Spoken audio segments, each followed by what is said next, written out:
Today, I'm going to be giving advice for men on dating and finding a wife. Welcome to Missing the Mark, where we look for meaning in strange places. I'm Christopher. So that part I said about finding a wife is going to be very important for understanding the part about dating, because I'm approaching dating basically as what would in more traditional times be called courtship. It's different, but it serves a similar function. The reason this is so important, and this, by the way, is also going to help make a lot of the advice I give intelligible, is that when I talk about, so the goal of dating being finding a wife means that you're going to be doing a number of things very differently than people whose goal is to date simply to spend some time with a person in a variety of ways and in a variety of amount of clothing. And it will also shape how you go about trying to do this thing. And so it'll be very interrelated here.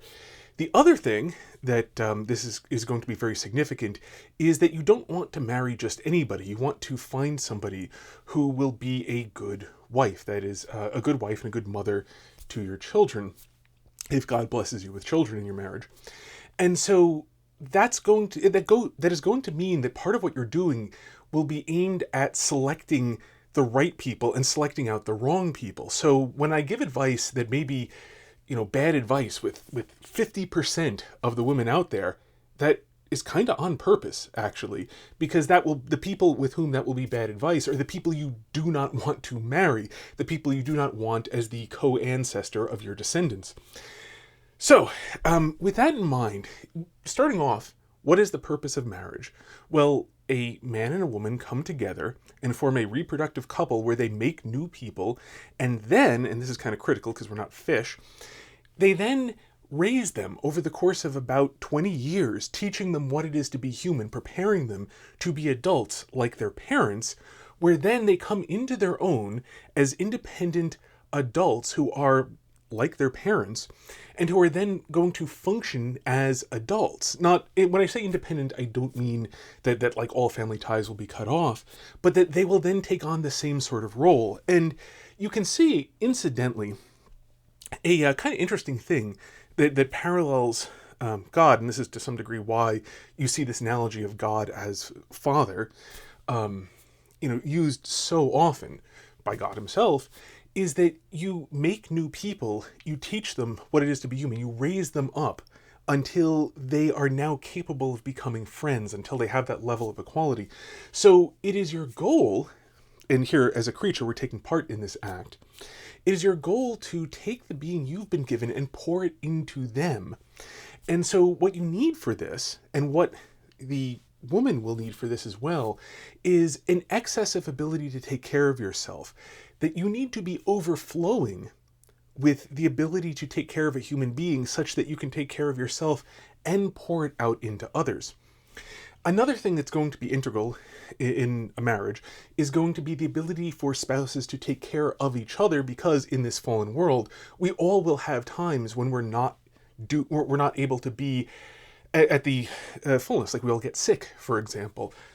And other things, we can't be in multiple places at once. At least very few of us are ever given the gift of bilocation. And so we need to cover for each other as well.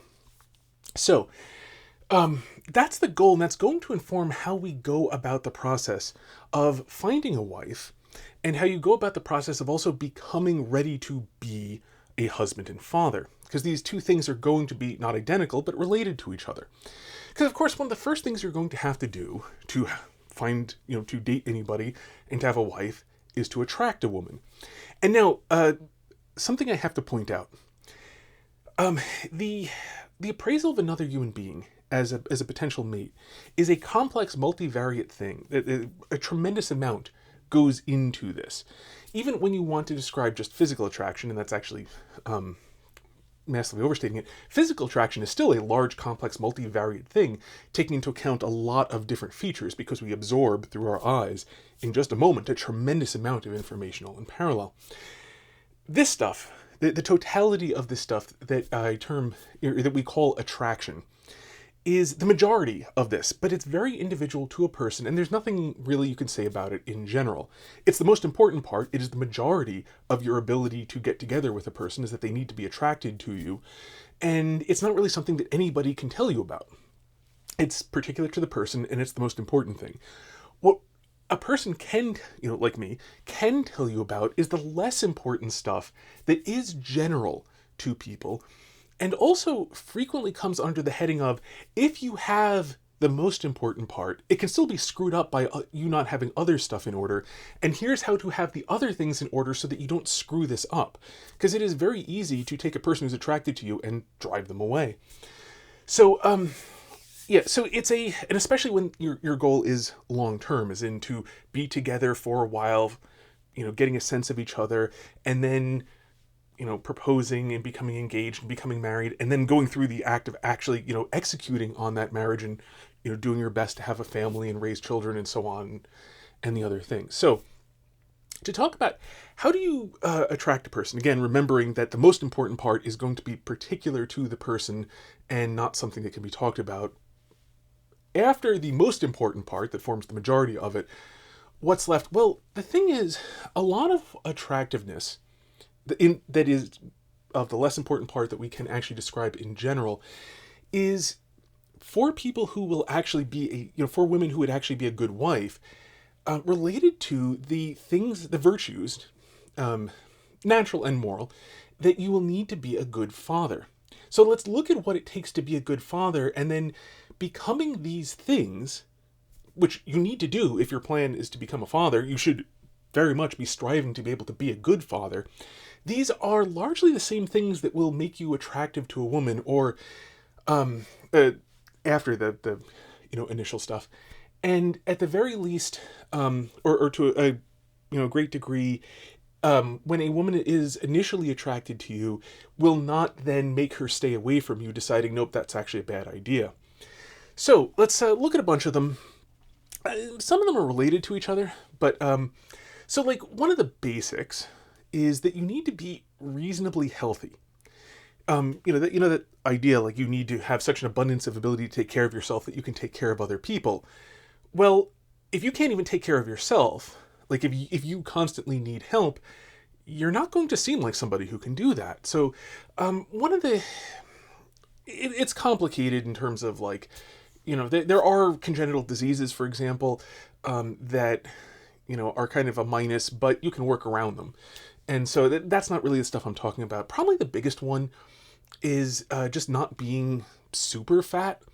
You don't need to be an underwear model by any means, but if you have trouble getting upstairs on your own, if you have trouble getting out of bed, if you need several people to help you up when you fall, what sort of father could you possibly be to young children who need you to do things like pick them up out of all sorts of strange circumstances and so on? Like, how would anyone expect you to be a good father here? So, the minimums to this are, you just need to be reasonably able to take care of yourself, reasonably able to do minorly athletic stuff, like be able to, take a child on a walk, be able to help them on a playground, various things that just amount to you have to be able to like function reasonably well within the world, enough that under any normal circumstance you could also help a small person out. Related to this, so I mean, like if you are very fat to the point where this is getting in your way, yeah, I mean, for all the obvious reasons, try to lose weight. Try to lose fat. Look into whether or not you might have some sort of hormonal issue going on, like being insulin insensitive, where a low carb diet is going to be vastly more successful than others. Or if you're not, sort of more regular diet and exercise, increasing your exercise and stuff, etc. So like, if you're on some sort of extreme, get off of, of being unhealthy, get off of that extreme. You will need that as a father. And when you are healthy, this will also, not make anybody look away from you, because like, what sort of father could you be because you look so unhealthy? And by the way, when I talk about this throughout, when I say like when a person looks at you and thinks, what sort of father could you be? I don't mean that the typical woman that you're going to be looking for as a wife is going to be thinking this at like a conscious level, but this will be describing a lot of the underlying reaction going on that will just be sort of a large perception, a lot of, feelings or perception. And so when a person just feels like, doesn't really look good, a lot of that is the perception of this isn't healthy, this doesn't have that abundance of health to be able to take care of others. Closely related point, and especially because it's related to exercise, is a father benefits tremendously from being physically strong. Now, you don't have to like win powerlifting competitions, or be able to to win like the Olympic weightlifting competitions, or to win strongman competitions. You just need to be like basically strong. And one of the curious things, like a lot of exercise and especially competitions are all things that are scaled to a person. Like bigger people lift bigger weights, and when they pick them up higher. Real life, though, is like we need that thing over here on that shelf. And it doesn't matter how tall or how short you are, we just need it on that shelf. That shelf has a particular height. This thing needs to go up there. And what you'll find, and there are kind of two things related to this in terms of function as a father. One of them is it's just, usually it makes sense for the biggest, strongest person to do the lifting of objects simply because it is proportionally less work to them. And why this is even more critical, it's not so much about like comfort in doing it, but the more you have the biggest, strongest person doing whatever lifting of heavy things needs to be done, the more everybody has plenty of energy for doing the rest of the things. Whereas if a smaller, weaker person does something that's much harder for them, it takes a lot more out of their muscles, and their muscles need to recover, and they're much tireder in general and much less able to do things. So being as a husband, you'll probably be the biggest one and the strongest one around. You really want to like be genuinely strong here so that all of the things you get called on to do are pretty easy for you. And bear in mind too, this, like picking up children and doing something with the other hand, like, carry the child and the groceries sort of thing, is common. Also, children love to use their father as a playground, and so being strong enough to pick them up is actually very helpful. Something I found was that like holding one child and the other one really wants to get picked up, so being able to lift the second one up with only one hand is really very practical, actually. So for a whole variety of reasons, being strong is very useful, but you don't need to, as I said, you don't need to be like a competitive power lifter. If you can like deadlift 300 pounds and, overhead press 100 pounds and like do a few pull-ups, you'll find pretty much anything ordinarily, in ordinary life that you need to do, you'll be quite good at, and it won't take too much out of you. And that's a big point, because especially when you have young children, you're not going to be at your best. And this is, again, one of the reasons why a father being strong is extremely handy, because you'll probably be, especially for the first few weeks in there when the child's born, you're very likely to be quite sleep deprived. And for a long time, actually, you're going to be fairly, you may well be sleep deprived for a while, especially with the first child, as you're still figuring out how the heck you get these little things to sleep. Despite the fact that they spend most of their time asleep, somehow this is actually very difficult to accomplish, and you get better at it. You get much better at it. It's a funny thing. Like, getting them to sleep, getting them to eat. You'd think this would just be like, it's pretty much all they do. You'd think it'd be easy, but no, it turns out it's not. Okay, so like, being physically strong is very useful here.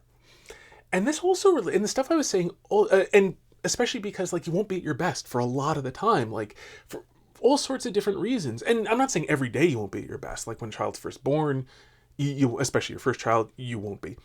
But also there's all sorts of stuff where like, a kid wakes you up in the middle of the night for some reason or other. They had a nightmare, or they got sick and threw up, and you have to go and like clean it up in the middle of the night. And then, for another day or two with your wrecked sleep, you're going to feel awful. And you still, there still will be things that need to be done. And so the stronger you are, the more, even when you're at 50%, you can still do stuff and have the energy to keep on going. And that's why, building up a buffer zone of being stronger than you need to be is so useful, because if you're a lot stronger than you need to be, and then when life eats into that, you're still as strong as you need to be. And so all of this, when you put those two things together, by the way, health and physical strength, this will have take up a lot of, what amounts to physical attractiveness. And again, I'm talking about in terms of a woman who would make for a good wife. You're not going to, there's the primary thing that like, she just needs to think you look good, just as you need to think she looks good, in order to have that base, level of attraction. But then like, you'll be maximizing the chances of her actually seeing that in you if you look reasonably healthy and reasonably strong. Not extraordinary, not like an underwear model or, a professional strongman or anything. Just like a reasonably strong, reasonably healthy, male human being. And it's most of what's under your control. And that's going to do a lot of the making it, if she would see this in you, making it possible for her to see this in you and not driving her away in that regard. Now, this then brings us to the other meaning of strength. And this relates to a lot of what you see, a lot of like stupid macho stuff of like, the like, the like the tough guy who like swallows cigars and chews beer bottles and, all those things that are played for comedy in movies, right? That stuff, and it's gone quite wrong. But where the thing it's sort of pointing at is actually it's strength of character. It's the ability basically to keep on going. Now, the things that are always shown in movies are, usually shown in movies, especially when it's about tough guys, are people who like do pointless things. They do stuff that hurts and they can push through it, but there's no reason to. It's idiotic. The various things that they do, like there's just nothing. There's no cause for any of it. And that sort of thing, it does have its place, especially in like initiation ceremonies or whatever, where you can like prove to people that you are capable of doing something that is difficult or painful or, whatever. And this proves to them that like, okay, if you can do this in this one particular case, when other people have asked you to do this in order to show them this, when this isn't your own stupid idea, then like when the really necessary stuff comes up, we trust you'll actually be able to do that stuff too. Now, most of us don't need to, defend from large, powerful, wild animals, or frankly, more commonly, defend against other human beings with like spears or clubs or what have you, which is a large fraction of human history. A lot of the animals that you would need to defend against are fellow human beings who want to take your stuff. And that's not most of us in the modern environment, but there are a lot of things that still require that strength. In particular, strength of character. And they're not very glorious things at all. Not even a little bit. But the thing is, they're still really necessary actually for being a good father. So, like the one I mentioned, like child throws up in the middle of the night. Okay, somebody's got to clean this up. And the thing is, somebody also has to deal with the child. And you can't really do both. Like, if you want to put them back in the bed they threw up in, well, somebody's got to be comforting this child who feels terrible and who, may still be throwing up and so on. And someone's got to clean the bed up. And you can't do that very well if you're just one person. So one person takes the child in the middle of the night, the other person cleans up the bed. And it doesn't really matter which one of these two is the task that you're taking. But, like, either one of these, it's late, you're tired, you really want to be asleep, but you know what? You're needed. You're genuinely needed. Somebody really needs you. It's that little child there who really needs you, because whichever of these roles you're taking, well, you need to actually do this now for the sake of the child. And so you need that strength of character to just, okay, tomorrow's going to suck because I'm not getting enough sleep and it kind of hurts to be awake right now, but I'm doing the thing that's necessary. And like, cleaning it up is not in any way glorious, but there's somebody who's going to benefit from it a lot, and you need to be able to do it even though it just kind of sucks. And there are a lot of other things like that. Like, there's stuff like taking out the trash. Like, it sucks. It's, a minor thing. It doesn't take you very long. But, like, somebody's got to do it. And, like, it kind of needs to get done. And frankly, strangely enough, taking out the trash so often needs to get done when it's just super inconvenient. It rarely needs to get done when, like, this would be a great time for it, and then the trash is, half full. It always fills up at, like, the worst times for some reason. And so you just need to be able to, like, okay, and move on, and still be good to everyone around you, and still take care of them. And this sort of thing, strength of character, is something that is very necessary in a husband. Now, what does this look like? This one is actually kind of tough to demonstrate. It's also not really something you work on exactly, although there are a few things where you can work on this sort of thing. And they basically amount to things like fasting. So, like, look basically throughout. I mean, your life will be easier if you just, become Catholic or Eastern Orthodox straight off the bat. But if not, at least just look at what their like penitential practices look like. Things like fasting, for example. Fasting is really, really, really common throughout the world because it's actually really helpful. It's fasting is essentially like to liken as like spiritual push-ups. It's an exercise whereby you intentionally forgo eating for a while, which is uncomfortable and unpleasant. You feel, you like you get hungry, and it's easy to get hangry. And like the thing is, going into it that this will be the case, and so you're practicing treating everybody around you decently, even though you don't feel like it. And so this is one of those places where where you actually can practice that sort of strength of character. Now, there are some definite details about showing this one off. You really shouldn't, actually.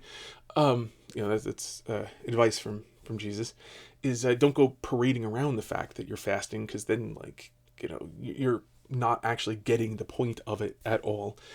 But that said, that is something that will help. This is a thing that, strength of character, there are various things where this will kind of show through a little bit. It won't show up very clearly in a small amount of acquaintance. And so this is the sort of thing where it really only shows up over time through various inconveniences. And this, by the way, is where it is important to be able to react to the various inconveniences of life. Basically still staying cheerful. And that's where a lot of this will come through. The sort of thing where you're taking a road trip and there's traffic, and you just make the best of it. And, various things like that, where over time a person will see when, small inconveniences show up, that you just maintain a positive attitude, and you just, force yourself to keep on going. You don't, make everybody else's day worse so that they know how you're feeling. Instead, try to be positive with them and so on. As I said, it's the sort of thing that will only happen over time, but it will show up as you spend time with a person. And this kind of brings me... I should mention, by the way, it's also a really good idea... Well, okay, two things I want to mention. It's a really good idea to be, decently educated and so on, especially both, for yourself and also for the sake of your children, because how are you going to pass on to them stuff you don't have? So, developing abilities and hobbies and so on, these things... it's not that a woman's going to like you for the fact that you have hobbies, but she's going to find out about your hobbies. There's a good chance she will not be very interested in your hobbies. There's also a reasonable chance if she likes you, she'll at least be willing to hear a little bit about them, and she'll be willing to indulge you in a little bit of talking about them. And the benefit here, this is not, as I said, it's not like a woman's going to be like, wow, you've got a hobby, I want to have your children. Obviously, it's nothing ridiculous like that. But this will be another thing that will make you look like plausibly that you will be a good father, that you will have things, and I'm not talking about alligator wrestling or cliff jumping, but useful hobbies, whether it's woodworking or, art or music or, whatever it is, anything that would be good to pass on to a child is something that will be, roughly speaking, another point in your favor. It will also be something that makes you look like a reasonable human being who would be a good father. And so again, this is not in the category of this and this alone will draw, the mother of your children to you, your future children to you, but that this is a thing as she gets to know you will make her feel comfortable around you and make her feel like you actually would not be a bad choice as the father of her children. And so, because I said, you can have that initial attraction and then she decides, no, you're not actually the one. There is such a thing as people going on a first date but not marrying you. And everything in between those two is, just as important, because you have to get up to the point where the two of you marry and then live together, in a spirit of generosity and love and so on, bringing forth people and being generous to them too. So, just because it doesn't get you to, just because this isn't step one doesn't mean it's not important. And again, as I said, it's a thing where it's, the reason to do it is like the reason to do all things because it's good. Like, it's not going to get you to your goal. It's as much something, the reason to do it is so that you can be a good father. It's also because it's good. Like, enjoying the world that God created is good in itself. And also because, this pursuit of being able to be a good father is something that will help you to sort of get from that stage of introduction to having a wife. There's a ton that, before that, but again, this is not step one. This is, a later step, but you can't leave out the later steps. Step one, oh, I'm sorry, I actually forgot to mention that step one, that initial attraction thing, like some things that will have like visual signaling. Such as, looking like you're at least, reasonably strong, looking like you're at least reasonably healthy. Those things will help with that, getting you to step one, because they can be assessed before a person ever speaks a word to you. One other thing as well, basic like grooming and dress, like being, you don't have to be like, preened and primped and like you don't have to put like 2 hours into your appearance every single day. This is not going to be, that's not really going to be very important for like, a wife. So, a little different if your goal is one night stands at a club, I would guess. I don't really know how you go about doing those. Never wanted to, never really looked into it very much. But, for finding a wife, you do want like a basics of, things like, bathing regularly, having your, hair trimmed, wearing at least, reasonable clothing, things that are clean without holes, etc. And what your clothing should look like will vary very much with, by culture, especially like local culture. There are places where there's such thing as like a good looking t-shirt, fitted t-shirts in particular, like t-shirts that have like different proportions to them that hug the body well, look like a person spent more time on their, spent some amount of time. And all of this stuff, the grooming and the dressing and so on, it's superficial, but it actually does have a reasonable purpose. To quote King St. Louis the 14th, I think, no, the 11th of France, 11th or 14th, I can't remember now. But a king who was also a saint, that's a very rare beast indeed. But anyway, what he said was, vanity should be avoided, but every man should dress well, after the manner of his station, that his wife may the more easily love him. And what dressing well, etc. does, in addition to, like, nice clothes just look nice, they're aesthetically pleasing, and, beauty, truth, and goodness, they're all being apprehended under different forms. So, like, there is value in itself to looking pleasing. Mostly for men, it's not worth putting a ton of effort in because, like, we're not the fairer sex, so, results are limited. But some amount of time is both good in itself for just being pleasing, easy on the eyes as much as you can be. And the other thing about dressing well and grooming, etc., is just that it does demonstrate a certain amount of discipline and self-control and the ability to do things even though they benefit others more than they benefit you. So it can be easily taken too far, obviously, but done with, sense and moderation, and that's about as far as most, men will ever get in that. I know it's about as far as I can get with a lot of effort. It's something that will demonstrate, at a glance, that you have that basic self-control and regard for others, that, like, you're not, your every thought is not about, like, what do I want and what pleases me. You do spare some thoughts for what would please other people.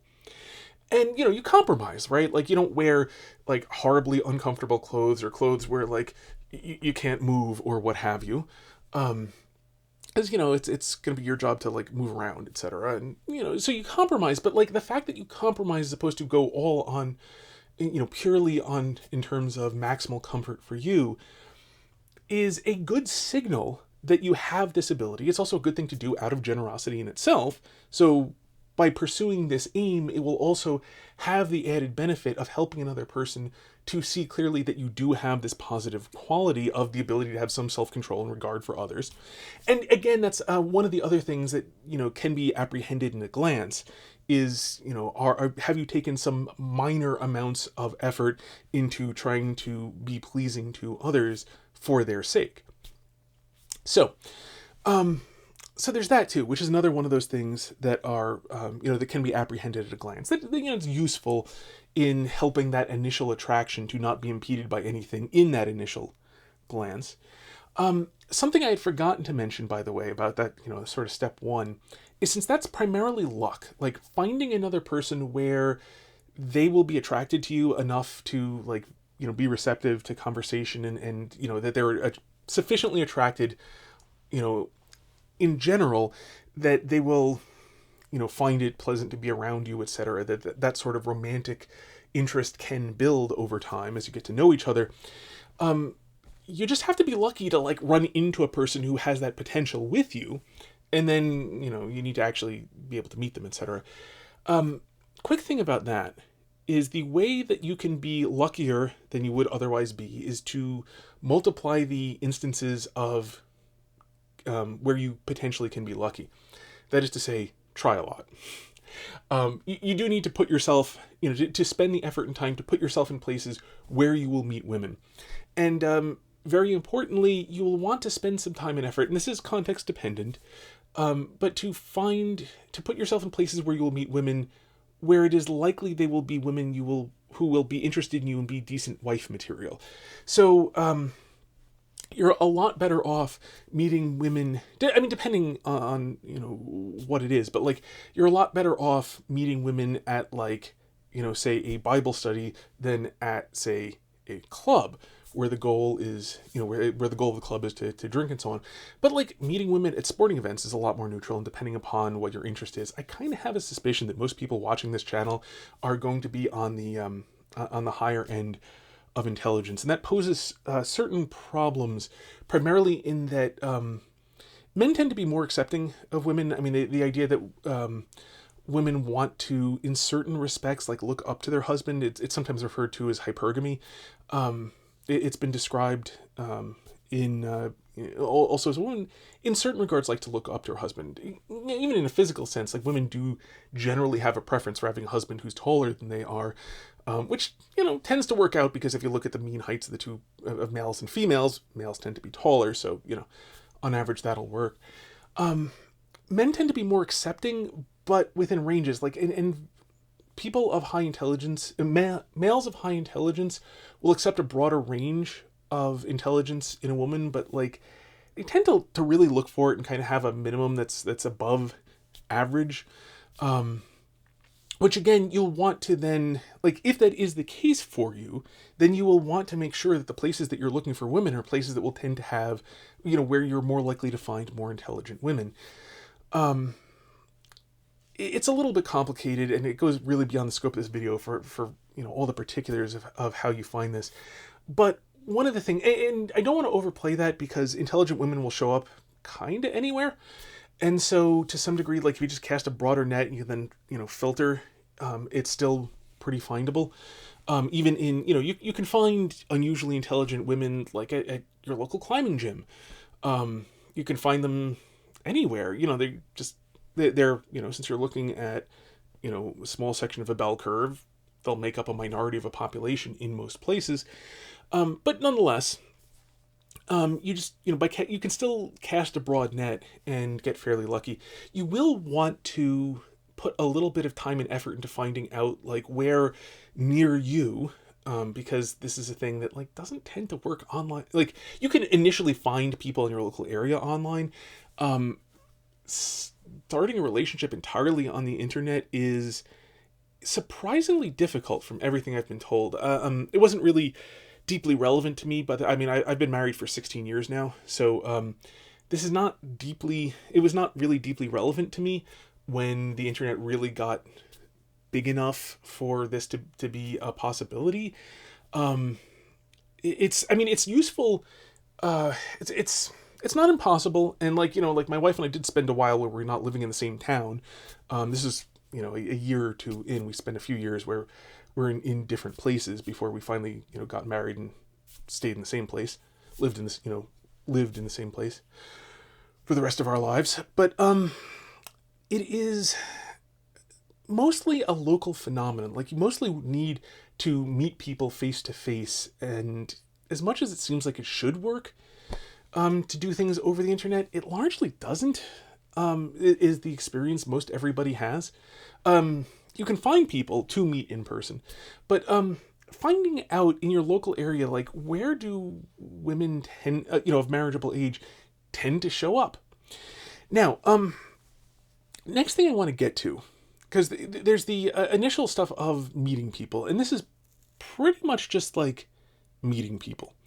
The thing I will recommend, because of how I will recommend meeting them, and I do not recommend pickup lines.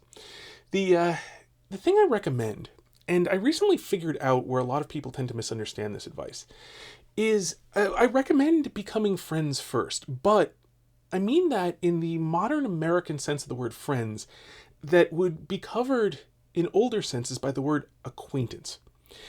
And so the thing is, because common, modern American, circa 2022 now, American English uses the word friend to denote anybody that, like, practically anybody who would know your name. It is such a broad, almost meaningless word in that sense. Like, anybody who knows your name and would, like, be at least slightly more happy than absolutely nothing to see you and say hello to you is what the word friend denotes. Anywhere from there to, like, true friends who would give their lives for each other. It's such a broad word. In the older sense, what I mean is to become acquaintances. And the difference, and this is the thing, so, like, males and males, females and females, don't have the issue of, like, are you potentially my mate for life? Not on the table here. But for any male and any female, there is the question, like, are we potentially mates here? Are we potentially going to get together to make new people and then take care of them together? And, well, at least, if we're reasonably virtuous, take care of them together. And so this is why, for example, married people wear wedding rings, because it's a great way of saying no. What this does is signal, you don't have to ask me anything. You don't have to find out anything about my life. All you have to do is look at my left hand and you can find out, for a female, no, this is not a potential mate interaction. You don't need to consider that dimension of things. We can just interact as if we're any two random people. You don't need to worry about this separate and very significant variable. So that's a big reason why. It just simplifies the lives of married people tremendously, because you're instantly in this, safe category where you can just, start off by interacting normally. You don't have to, like, work to create a safe buffer space around that possibility. Now, it is possible, of course, without, being married, or otherwise not having this as a possibility, it is possible to shift where this isn't on the table. It is possible, interacting with a person, to then, through conversation and so on, make it clear that no, we are not going to become mates. Despite the fact that we could create new people together and take care of them, that is not going to happen. And this is, and what that does consist of, if these two people proceed on to be friends, is that we will be friends, but nothing but friends. And so that's when people talk about dating, it's a lot of what people mean when they talk about, like, men and women becoming friends, that they're moved into the friend and nothing more category, where this question of, are we potentially mates to each other, is resolved in the direction of no. I am not suggesting to resolve this question in the direction of no and then later on try to change into yes. That's difficult and frankly straight up deceitful. That is not at all what I'm talking about. What I'm talking about when my recommendation is to first become friends in the modern American sense, or more in the older sense, become acquaintances, because acquaintances get to know each other. The whole purpose of being acquaintances is you know somebody, you're acquainted with them, you find out about them, you get to know about them, but you haven't moved the relationship into any sort of deeper level than that. But acquaintances is not like a completely shallow sort of thing. You can know a lot about a person as an acquaintance where you haven't moved on to a relationship where you have responsibility for each other. Because friends have a responsibility for each other, and husband and wife has a responsibility for each other, and brothers have a responsibility for each other in monasteries and so on. Like, there are all sorts of relationships that are deepened by the fact that you take on voluntary responsibilities for each other. Acquaintances don't do that. Acquaintances can get to know each other fairly well, but acquaintances don't build up mutual dependency on each other. And because you are not building up mutual dependency on each other, you do not have to resolve the question of what sort of mutual dependency are we looking at here? Are we looking at purely a friendship? Are we looking at being friends and are looking at being mates? Because I did talk about this. There's an important sense in which a husband and wife do need to be friends with each other in addition to being lovers, and that is, they both need to look at God together as friends. The highest purpose of human life is to look at the ultimate good, that is God, the source of all being. And so, in that sense, husband and wife are friends. Like when when a husband and a wife goes to Mass, they are acting entirely as friends because both are focusing on God. They're both focusing, they're standing side by side, focusing together on a thing outside of each other. They are not face to face. And if you're going to Mass as lovers with somebody, you have got the whole point of Mass entirely wrong.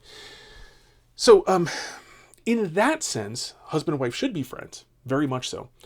And so there's that question of which are we, what is this mutual dependency going to look like if we're entering into this deeper relationship? What I really recommend, and especially for anybody who is, anybody who's shy, anybody who's on the more intelligent side of things, what I strongly recommend is becoming acquaintances, where what you're doing is you're getting to know the person and they're getting to know you. You're becoming acquainted with each other.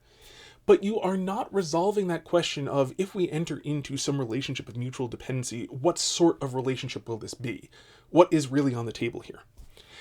And the reason I really recommend this is because if you leave this, you have to specifically keep this question unanswered. I don't mean to be coy. I don't mean to be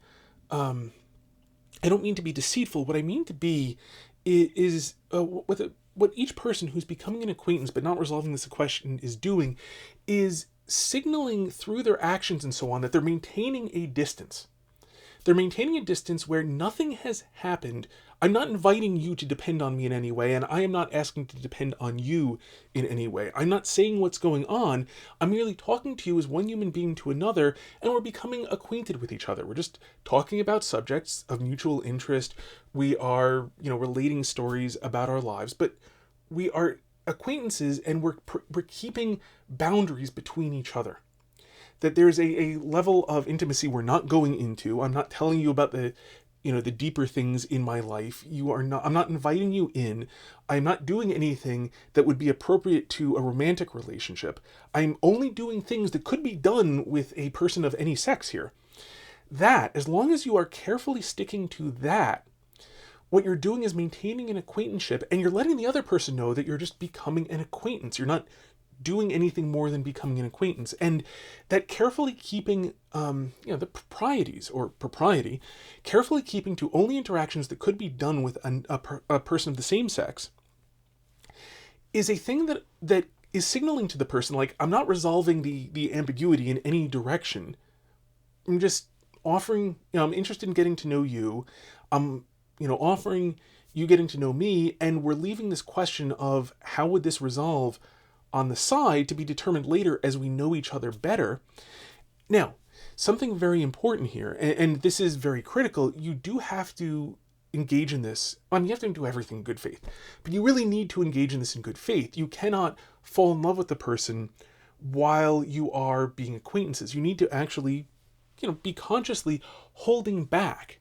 You need to make sure that you are not progressing in romantic feelings here, that what you're doing is actually getting to know the person first so that you can then make a decision as to whether or not it would be a good idea to explore that possibility.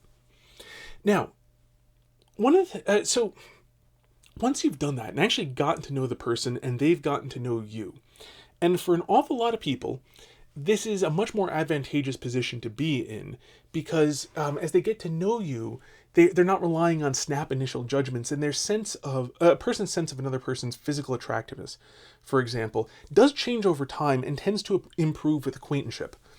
I believe a friend of mine actually pointed out there are like some interesting studies that they ran where in terms of like snap judgments of strangers, there's actually a lot of agreement of like what men found attractive in women, what women found attractive in men, just like rating pictures 1 to 10 sort of thing. However, when it comes to rating the attractiveness of acquaintances, people they actually know in person and they, know some things about and so on, people vary all over the place. Like the agreement breaks down tremendously here. So this is why, and as I say, like it's really critical. This is not, I'm in love with you, but I'm going to pretend that I'm not. That is not what I'm talking about at all. That down that path lies bad things. What I'm talking about is I am purposely keeping feelings in check. I'm purposely not indulging in in any sort of romantic thinking here. I'm holding off and just getting to know you and letting you get to know me. And then as we know each other better and giving time for there to be red flags that show up. If a person, if you get to know a person a little bit, you do a few things together, you engage in some trivial inconvenience, and then you discover that like in trivial inconvenience, they blow up and get horribly angry over everything. You haven't committed to anything. And not commit to anything. Okay, it's nice knowing you. Might be, a decent friendship at a distance. Not going to be romantic here. Or like if a person, shows some like really, really deep-seated problems where like it turns out that like they need you to get angry at them for things. Like they can't deal with like an adult version of like forgiveness. And these people exist.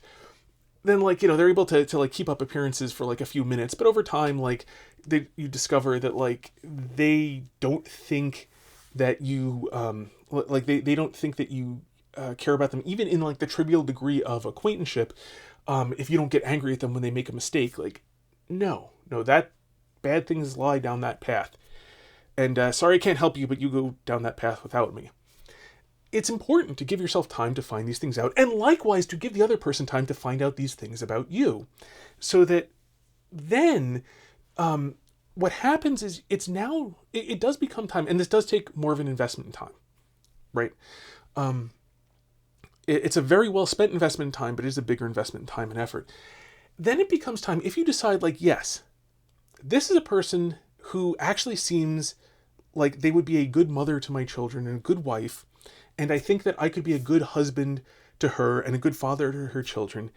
Now it's time to look in the direction of resolving that ambiguity to indicate like, hey, I'm interested in forming a relationship of mutual dependence where this is a husband-wife, where we're mates, and start making people to give, and so we can then give even more to them. At this point, that like you're indicating like this is the sort of I would be interested in this.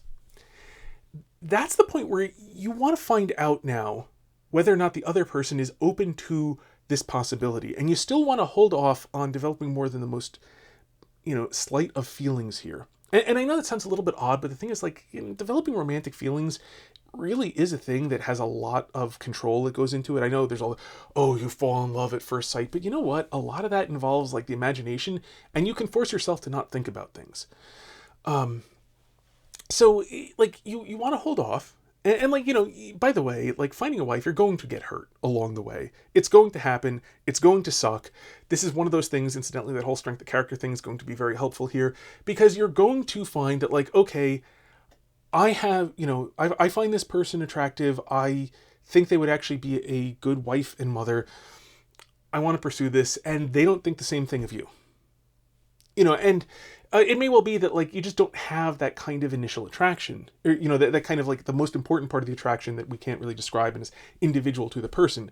Odds are good that you won't get lucky here. Now, you will probably move, incidentally, like the various filtering that goes on in this process. You'll probably move from like 1 in 1,000 people will match with you to like maybe 1 in 10 people will match with you. Like if you become acquaintances and they like pass everything, like you can actually get along with each other, you can hold conversations, you talk about things, and you find that like, they deal with trivial inconveniences well. They have spent time learning and becoming, and educating themselves on some subjects, and in general, like their views of life and marriage and so on are, sane ones that involve like marriage is not it's not, we're not going to form a masturbation team. We're here to actually be like a husband and wife who makes new people and teaches them to be human, etc. Like once you've winnowed this stuff down, like found this stuff out about the person, your odds of them actually like being a good match in the sense of like they will want to pursue this with you probably go from like, as I said, 1 in 1,000 to 1 in 10, but it doesn't go up to like 9 in 10. At least, I don't know for whom it does. Maybe there are people, for whom it does. And the fact that any two saints could be married to each other and be happy and live a virtuous and good marriage, it is a relevant thing to consider. So maybe there are some people who do move up to that. I think most people don't. And so like maintaining realistic expectations that this probably, you're still at a stage where this probably will not work, is very important because it helps to keep you from getting too attached, and, it helps you to deal with the inevitable pain of probably being wrong at this stage.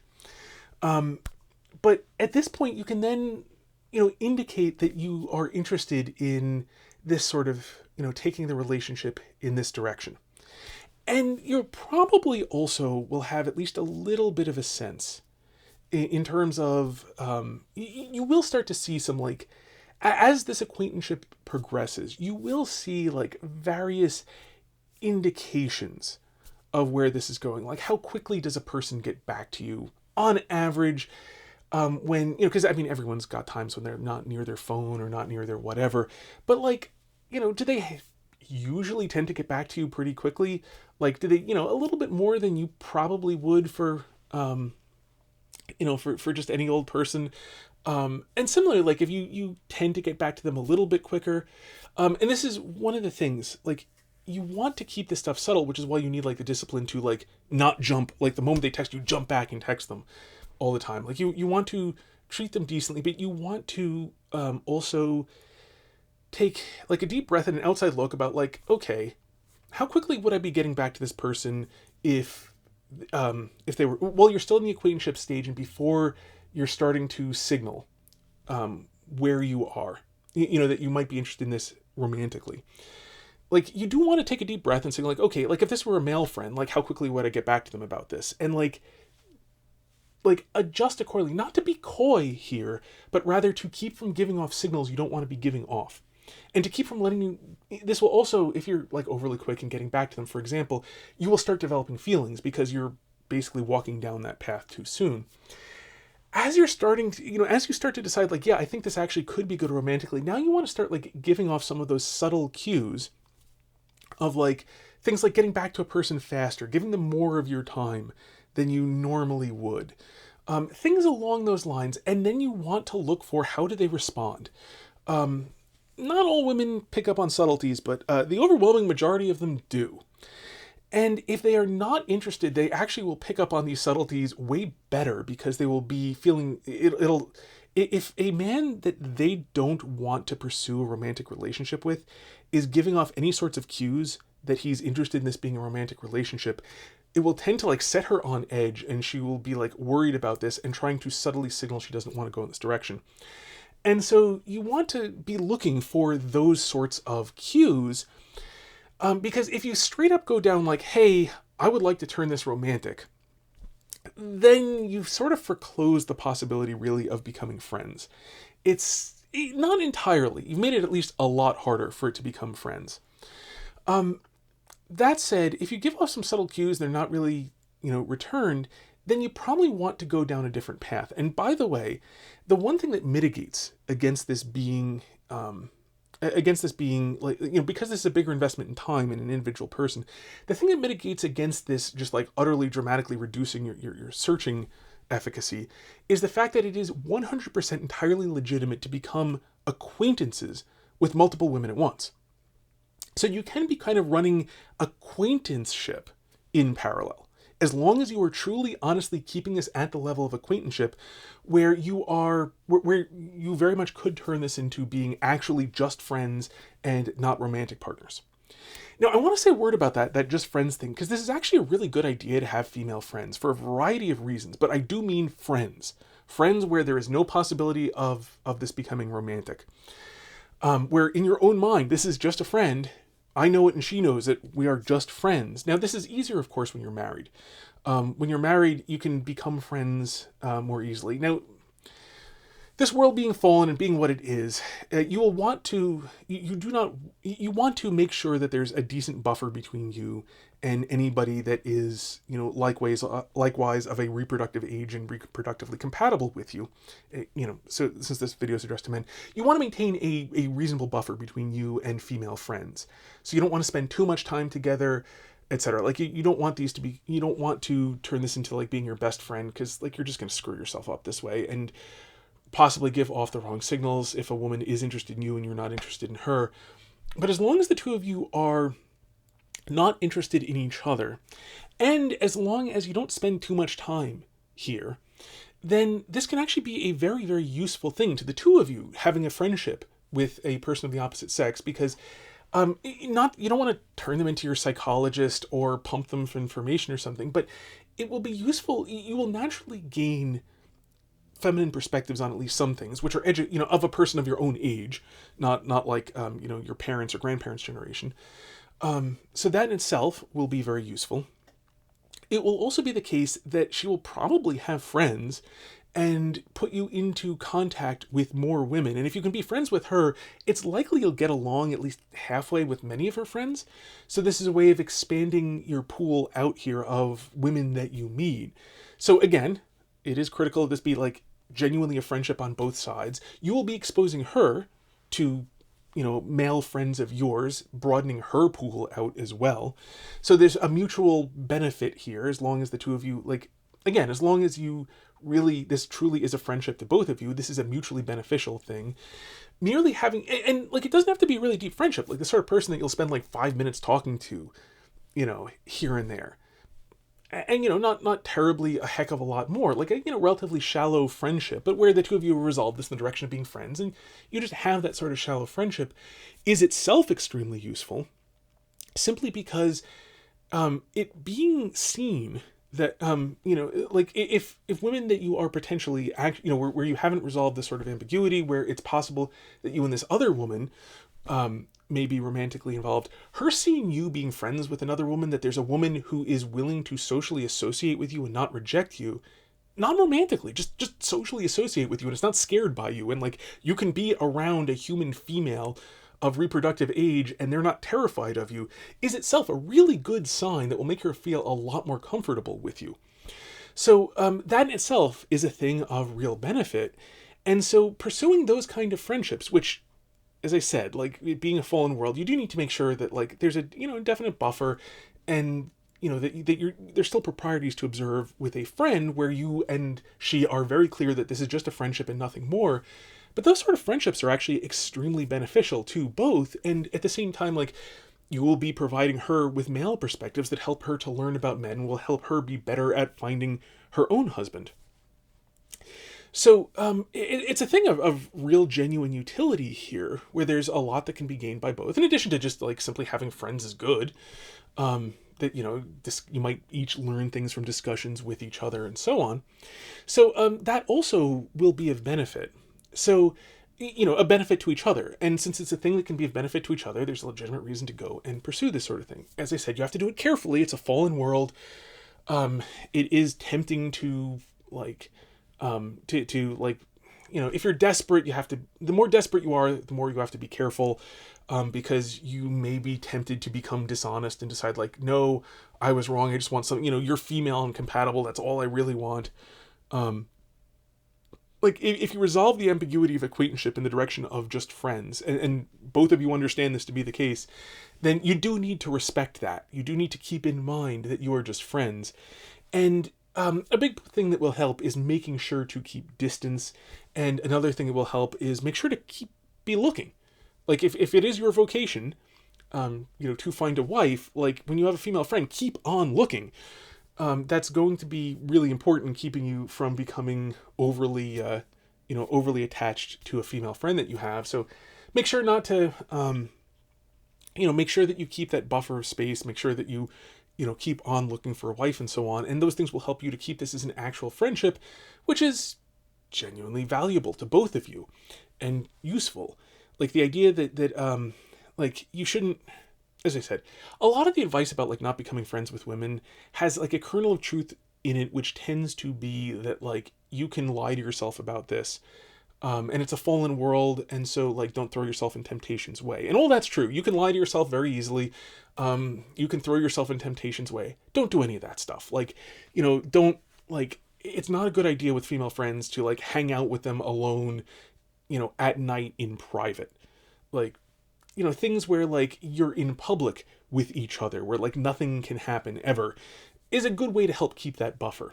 That like, if you're talking to each other, like, just always keep like a careful buffer, and you can, it can be a thing that it can be done safely and to the benefit of both people. And I do recommend it, for all the reasons that I specified. Perhaps the reason that will speak most powerfully to people is just that thing, though, that like if you have female friends who are just friends and genuinely just friends, where like you intend to stay friends with them over time, because like, you're friends, like you actually have shared interests, there are things about the world that you two can teach each other and appreciate together and so on. However, limited, having friends, even if you don't speak to them every day, like who speaks to any of their friends every day? It's pretty uncommon. But like, having friends is good for both of you, and, this will be mutually beneficial in a variety of ways, but it does especially help to put you in the path of other women. The other thing too about friends, it's something, so like, consider the male friends that you have. One of the things that you will notice is that like, there's some friends that you stay with for a really long time. There's some friends where like, you get to know them, like you're good friends. You truly become friends, but like, you only have so much in common and you only see each other on occasion, and that's good. And like, sometimes it's a year or two between when you talk to each other, but it's great to see them and catch up with them and so on. And like, that sort of thing, like that happens with male friends. That's fine with female friends.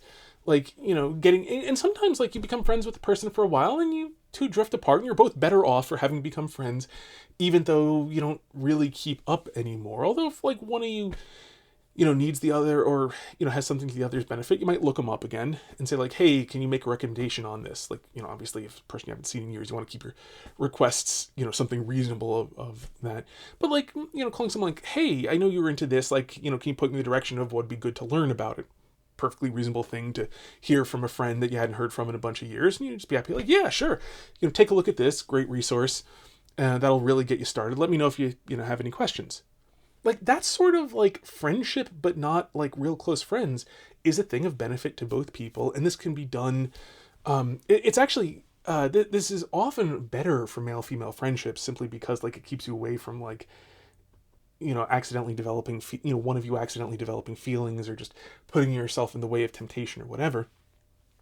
So bear in mind that like friendship does not have to be bosom buddies. Like friendship is often a thing with like small connections and sometimes even temporary connections. And, it's still the case that like you meet somebody, you become friends, you guys drift apart, and like you're just better off for it. We're not in each other's lives anymore, but like it was, great knowing him. And like, there are people, I was friends with at various times in my life, looking over it, and like, I hope they got some, and we don't really speak to each other anymore, and like, I wish them well, and everything's, good. We just moved in different directions, and, I really hope they got something out of being friends with me for that time, and I know I got something out of being friends with them, and I'm, glad I was. Same thing applies to women that you resolve the ambiguity of acquaintanceship into friendship with. A lot of you will, eventually drift out of each other's lives, and like, that's okay. Like, becoming friends with a person doesn't imply that you plan to, that like you two are committing to be, heavily in each other's lives until, one of you dies. Like, that's, friendship can be a much, looser thing. And so that's the thing to bear in mind when I say like, it's good to have female friends. I don't mean to like rearrange your life entirely so that these are the only people you spend time with. I mean, in the same way that you will have plenty of male, hopefully, have, plenty of male friends where, you're friends, but like, you only spend so much time with them. And especially like you spend more time at some points, then you kind of, drift away wishing each other well. And, the entire world is temporary. Everything in this world is temporary. So, the fact that it's temporary isn't bad because, we're building up eternity moment by moment, and only some of that is given to us to build that up. It's, it'll be eternal in eternity at the end of time, not during time while everything is temporary. So, that's, I want to be clear on that part. But, so then to get back, so once you have found, you've done a bunch of the, pre-qualification. Now, sometimes this isn't always very possible because, like, if you meet a person through a dating website, you are like there's a kind of romantic overtone to the whole thing. Like it's kind of hard to meet somebody through a dating website and to like say like, yeah, hi, I'm only looking for friends. I've never used a dating website. So, I mean, maybe they have like a just friends checkbox for all I know. But the very fact that it's a dating website is going to have some overtones to it. Like, there's a person who is actively looking for people. Acquaintanceship, so that will make life more complicated. Simple acquaintanceship is easier to build up if you meet a person through things that are not explicitly romantic. So if you meet somebody at some sort of club, and by the way, this is a good reason to join clubs, especially that younger people join, or to, things like, as I mentioned, the climbing gym. Like, I find climbing really interesting. I haven't been there in a number of years. Young children will do that to you. And just other stuff. I've got kind of too many hobbies. But at the same time, like, that sort of thing, like going to places where you will meet women, but like you're there for a purpose, is a much easier way to form acquaintanceship because you're there for a shared purpose. And so you don't have that, like, I'm definitely here because I'm on the lookout for a wife. I'm not, and on the reverse, she's not there because she, like, the only reason you're here is because you're looking for a person as a husband. So you can still do some of this as long as, like, you maintain a decent buffer between so if you're not doing it this way, if you're not in places where there's like a shared reason to be there, which isn't romantic, if you can, like, try to do some of those things because they'll be a lot easier to build up acquaintanceship with. And it's also a lot easier to then, like, be seen with female friends and then to make other women more comfortable with you. So, I mean, I guess I have no experience with, like, being a beautiful man that like women, just like sigh over at a distance. So I don't know if you're lucky enough to be one of those. Maybe you can skip this part. But for most of us, like, that's that sort of benefit of, like, being seen talking to women and them not, talking to us, like, not just becoming acquainted, but like a woman who's willing to acknowledge your acquaintance and so on, or who has some sort of, friendly interactions with you on a repeated basis, will make other women, comfortable with you. That works a lot better in places where they can actually see this, which, again, like an online dating sort of thing isn't going to do because it's all like meeting one-on-one and so on. But especially, by the way, if you're meeting where that ambiguity has already been resolved in the direction of, I want to take this direction, I'm looking to take this direction in a romantic direction, which, like, if you meet on, spousefinder.com, I assume that must exist. I made it up on the spot, but, half of all domains exist at this point. Anyway, so, like, if you meet on this sort of site, then, like, well, it's kind of hard to not have this question resolved in a direction, at which point you're only, like, being like, okay, could this work out or not? And that gets a little bit more difficult, and you're going to want to resolve, because you can't have that acquaintanceship where you can, without causing any harm to anybody, find out about each other before you resolve this question. And since people are, like, from sort of the get-go, like, rushing the resolution, and you're now thinking, like, okay, are you not? I do recommend some things like that you'll want to find out some of the critical things about a person early on. So, and I mean, to some degree, since they will too, like, that will help itself in like pushing, sort of the like some of the important philosophical questions where you both need to have the same answers in order for this to possibly work out. So I mean, there are definitely things like that in terms of like, okay, so like since we're meeting as a possibility for like, becoming husband and wife, like what are your views on, let's make sure that we like have some sense as to whether or not this could possibly work out. What are your views on marriage? Like you don't want to overwhelm a person. That's one of the difficult things. So you need to you don't want to make that literally the first thing you do, but you will want to make some of this stuff like come up fairly early. I also recommend, it's a really good idea to do things like things like going to a museum, things like going to a zoo, anything where you have something to do, and therefore in this fallen world some things will go wrong, will also really help early on. They're inexpensive, they're interesting, they give you something to do besides just talking about each other, because like as interesting as that is, like there's an intrinsic awkwardness to like, hi, I've just met you and we're going to talk about some intimate stuff that people normally wait a while to talk about. Having something else to talk about while you're there that can still be revealing, because like, if you're describing what you find to be beautiful, and obviously I don't mean going to a museum of modern art here, but like, a museum that has actually beautiful paintings in it, like you can talk about beauty and you can learn a lot about a person from what they think of, what they find to be beautiful. You can go to a zoo and talk about like the goodness of, of creation in its various forms, and you can learn a lot about each other that way in talking about these things. They give you like a good thing. But I mean, even if you just like are having lunch with a person, you can discuss food.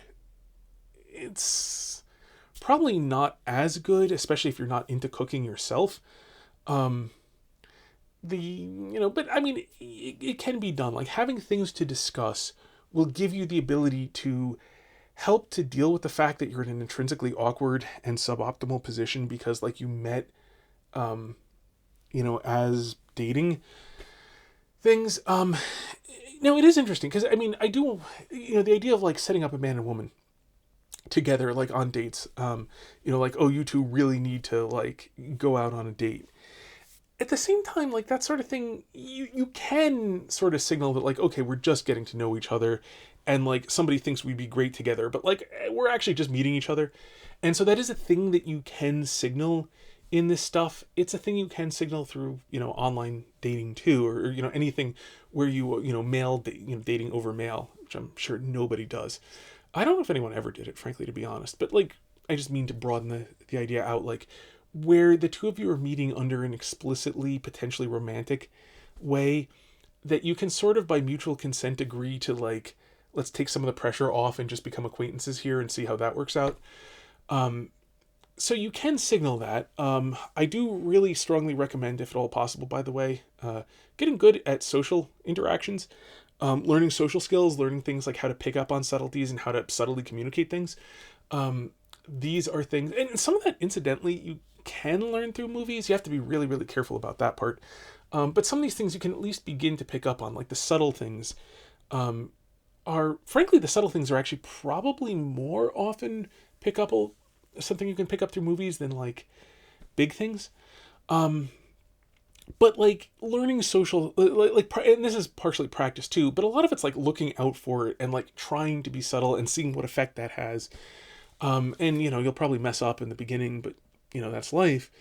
That sort of thing, like you can pull back a little bit to like indicate, from the get-go, if you like, and things like, not to be cold and distant, from somebody, but like, like be very careful and guarded with, with your physical contact when you first meet a person, where you're not like, and no, this will again vary by culture, because some cultures like are physically affectionate to strangers, and some cultures are barely affectionate to people that they have children with.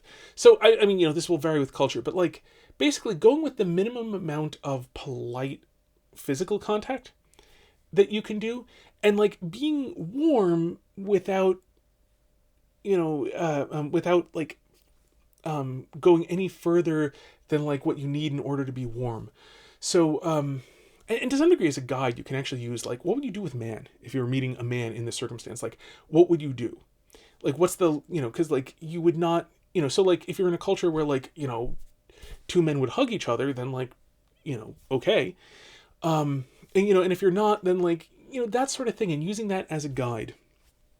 And by not escalating that, you are, as long as you're doing it respectfully, and as long as you're like indicating, that like you're not being cold, things like smiling at a person, but like not being overly physical, like that sort of thing can help with creating a little bit of that space of like, we're getting to know each other, no pressure, we're not actually resolving this question. Like in theory, we're here to date each other, but like obviously we have to find out if we really want to, because we don't know anything about each other. So like, let's, hold off on, the fact that we met each other through hopefully futurespouse.com.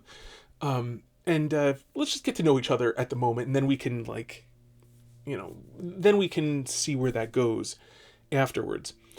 So like you can still preserve that sort of thing in that kind of context. As I said, that's why I'm a big fan of like trying to find women through any sort of shared purpose. And that's also why, if you can't, and if you are finding it through like, I sure hope you're going to be my wife.com, that you then like have something to do where the two of you can have a shared purpose, so that like if it's really clear right off the bat that like you're not really meant to be romantically involved, that like, there's still something to do where you can do it politely. But another thing is like, if you have a shared purpose, like being at a, at a, a zoo, and like you have to decide like, well, what exhibits do we want to go see? Because it's not like one big line, like branches out, there are different things, like what do we want to see? So like there's some shared decision making and so on that's revealing of a person. But another big thing about this is that it gives you the ability to say like, okay, we're going to, in the American version of the phrase, we're going to table the romantic side of this. We're just going to put it on hold for a minute, since we do need to get to know each other before we can possibly have an opinion here. So we're going to put that on the side, keep that, is that, and like, let's do that thing that you can do while you're here, and we'll do this together as just two people, and we'll become acquainted through the doing of this thing. And having a thing to do can be extremely helpful in being able to create space without the creation of that space being awkward, because the very fact that like we both turn to face the same thing means that like, maybe our shoulders can, I'm using a physical metaphor here, but I mean the physical thing as a metaphor. Like face to face, like we can get, tremendously close to each other.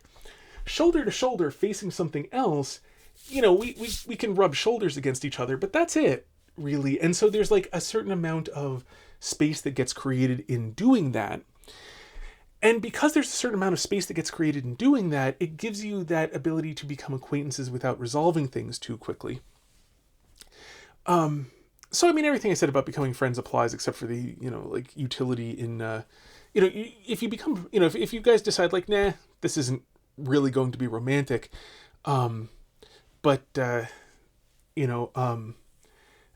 you'd like to be friends. And this is a thing, by the way, it is possible to say in a friendly way, like, as you get to know a person and like, you talk to them, you might text each other, talk about various subjects and so on. You can straight up say, and I think it would be a lot better to say in person, incidentally. But like, you can make sure that like the ways that you guys meet are things where you always have something to do, so that it's a thing that you would do with a male friend. Not going to see a movie so much though. But like, although this is the thing where like movie and then like doing something afterwards, you can talk about the movie. So it's like a thing you could do, like with a male friend. But that said, like if you're keeping this to stuff you can do together as friends, you can then say like, hey, just to be clear here, like my sense of this is like, I enjoy talking to you. I think we'd make good friends. I don't really see us as like a dating partner. And then that gives the person the chance to say like, yeah, I really agree. Or like, oh, I don't know. I kind of thought we had something. You're sure about that? And then at that point, like, now if the two of you want to resolve this in a different direction or something like that, and you have to be careful because some people are super timid. If you want to resolve it in different directions, that's probably simply not going to work out. And you probably just need to stop interacting with each other. Because if like one person really wants to be romantic and the other person just wants to be friends, well, it's not compatible. If by contrast, the other person does say like, yeah, that's my sense of things too, And you can be like, cool, I'm glad we're on the same page with that because I enjoy spending time with you. And then you can be friends. And the two of you are very, very clear about this. Like, you have to be careful with being super explicit, but it is a thing that can be done. It's a risk. You might hurt somebody's feelings because, like, a person could be really disappointed. But, like, if you were never going to want this person to be your wife, she's going to be disappointed anyway. And, in that direction. Now, you could potentially, like, there is a mismatch that you might possibly try to resolve if it's in the other direction, which is you kind of want to be, you kind of want to be, like, romantic partners, but your sense is she doesn't want to be. Like, you can simply straight up, if you want to be friends, and if you can actually just quash your feelings, which you can do, by the way, like, as much as, like, okay, if you're, like, on a desert island, this may well be difficult. But in the world where there are other women around, you can start to develop an attachment to other women, and that will kill your attachment to a previous woman. Now, you'll never want to, like, I really do not recommend becoming roommates with this person. I really do not recommend becoming best friends with a person that you're, like, romantically attached to, but, like, but she's not really. But you could, if your romantic attachment is slight and she's not really interested, then and you think, like, you would still actually value a friendship, and you're confident you can, kill romantic feelings, especially by way of just, like, finding other women, becoming attached to them, and making sure you don't spend too much time with her, especially until you find that other woman to become romantically interested in. Then you can do that same thing and say, like, hey, just to be clear here, my sense is, like, you don't want this to go romantic, and that this isn't really cut out to be romantic, and, like, I kind of, and I would very much, I really enjoy spending time with you too. Actually, I'm sorry, you don't want to do that because you don't want to force things there. But like, hey, just to be clear here, my sense is, like, you don't think this is going anywhere romantic. Am I right? Or possibly even just, like, my sense is this isn't really going anywhere romantic. Are we on the same page here? And then if she says, like, yeah, I mean, I value you as a friend, but I don't see us going in that direction. And you'd be like, cool. All right, good that we're on the same page. And, like, is it, if it's 95% true and you are confident you can, as I said, kill off, the last little bit, because, like, that is how human beings work. If you develop a new interest, it will actually kill it, and just, making sure to have sort of a bit of extra buffer space. And then if she says, like, I don't know, I think, maybe we have a possibility there. You can say, like, cool, because actually I kind of thought we did, and I was just worried that you didn't. Then you two can, take it in that direction. Now, ideally, you will have things that are a bit more clear. Like, you start giving some subtle signals, like a little bit of heightened interest, and she responds with heightened interest. And then this encourages you to signal a little bit more, and then she responds. And so, like, that sort of thing is often, like, you don't want to go explicit until you've tried being subtle, and subtle isn't clear, incidentally. So, unless the answer is no. Like, if you're worried, if you think, like, if you believe the answer is no, then you do not want to risk hurting her feelings by leading her to believe that something romantic is developing when it isn't. If you stand the chance of, like, leading a person to wasting their time and getting very hurt, you really want to be careful with that. If you do think this could be romantic, and this isn't just desperation talking, but, like, you do honestly think this could be romantic, then you want to start giving off some subtle signals that, like, that is really the direction that you are thinking of going in. That like, you're interested in this, that you would be receptive to this. And this is the sort of thing where, like, if you give some subtle signals like this, you can take them back. So, like, if this is a person that you think being romantic would work with, but, like, at the same time, also being friends would be good, then, you can give some subtle signals. And if she responds by escalating them, and then you give some more subtle signals, maybe slightly less subtle, and she responds, and there's a progression here where you're getting less subtle and she keeps on responding enthusiastically as you are getting less subtle, then you can, after a few rounds of this, you don't have to be very subtle at all. And you can, things will, can progress. On the other hand, if you are, if you're, give some subtle indications, like, being a little bit more responsive, like asking, inviting her to like go to a museum or something a little bit sooner than you had before, like, a day or two earlier than you would otherwise, like something that's like, like this, it's a change. It's not a big change. Maybe there are other reasons for it. Depending on how she reacts there, you can, if she responds negatively to this. And the thing is, like, you do need to try subtle things a few times because, like, it's entirely possible that, like, you try a day or two early and her response is like, I'm sorry, I busy that day. Like, maybe she just is busy that day. It does happen. People are sometimes busy. Some stuff does sometimes come up. Maybe, if it's going to, I don't know, like, they're playing Beethoven's Ninth at the symphony downtown. Do you want to attend this? And like, yeah, I don't know. I've listened to, I'm not that into Beethoven's Ninth. Just weird quirk of personality. I'm just not that into it. And assuming that in itself is not a deal breaker, then, like, well, maybe she's not, and depending, depending, she might, like, counter with something, or she might not, and just say, like, and like, you may want to try, a few times, so that, like, if several times of being subtle, all get met, with negatives, like, if there's no response to any of them, at that point, you still have, like, there's still essentially, like, you haven't committed to anything. And if you want to take this in the direction of friendship and, give up on this as a romantic possibility, but, like, I think we have the potential to be friends, like casual friends, like not close friends, but like casual friends.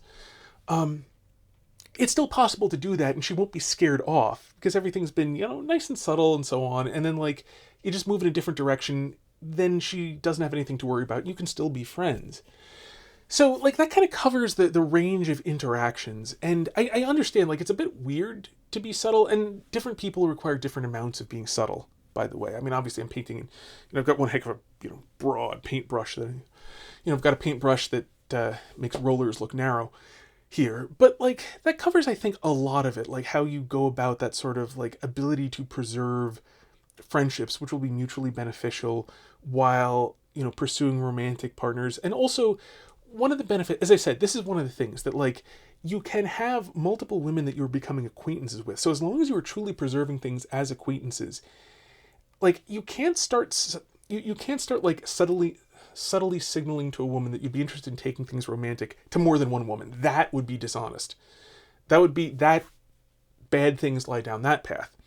But it is entirely legitimate for a woman to have multiple male acquaintances that she's developing, or a man to have multiple female acquaintances that they are developing at the same time, as long as they all can be truly resolved into friendships where everything has been entirely honest and in good faith the entire time. You can do that in parallel. Like, you can't come off of that with more than one person. But it is the sort of thing that works fairly well. Or, I'm sorry, that is something that can be done in good faith and in full honesty. And again, it's also one of the benefits of developing acquaintanceship is that you can, over time, like, get to know a person and see them in a different light. They can see you in a different light. And, because you can sort of parallelize getting to know people. And moreover, like, as you're becoming acquaintances with somebody, becoming acquaintances with their acquaintances, or, with their friends, really broadens things out where, like, it's possible to do that sort of thing. Like, it's funny. Like, I actually met my wife, I actually met her sort of a few times, but where we really started, to be in each other's company was actually a mutual acquaintance of ours who I struck up friendly conversations with, and, like, there was no romantic anything between the two of us, but she was interested in movies, and so the two of us would talk about them a little bit. Like, we didn't see each other super often. Like, had some fun conversations, but like neither of us really like sought the other's company out particularly. Like, there's no romantic spark of any kind. But then she invited me to movie night. There's also a good friend of mine who I met there. A really lifelong close friend of mine, a male friend. I met in this, who's in that same group of friends who would attend this movie night where they'd show bad movies. It doesn't come up a lot. I'm a huge fan of Mystery Science Theater 3000. I have like 20 some odd box sets of it. Anyway, didn't back then. But like, so what happened is, I got invited over to join the movie night, which is the thing. A whole bunch of people were there, but so was my now wife, and that really gave us a chance to get to talking to each other and getting to know each other a lot more than we had just meeting in the juggling club and striking up the occasional conversation. And what was it? I think we were also in a chess class. This thing called the honors program, which wasn't full of very much honor, but it wasn't much of an honor to be in. It was just like the good grades club, basically. But you got to take an extra class that would be taught. It was a small 2-credit class, and there's one in chess where the two of us were in. Anyway, didn't actually get to know each other very well at that point. And it sort of illustrates how, like, we ran into each other, but because of sort of a mutual friend who, invited me into participating in this friend group in a, very casual, like not, there's absolutely nothing romantic or anything, but that really helped me to get to know my now wife a lot better and to be in her company more. So again, like, that thing about having friends can be extremely useful in this regard, where, it can be extremely beneficial. And I don't mean in like a using a person sense. I was not of, it's very rare that you introduce, that somebody can help you to get to know your future spouse and you get to help them know their future spouse. Like, I was never able to be of service to this friend in that regard, but I mean, if I ever could have been, I'd been very happy to have been. I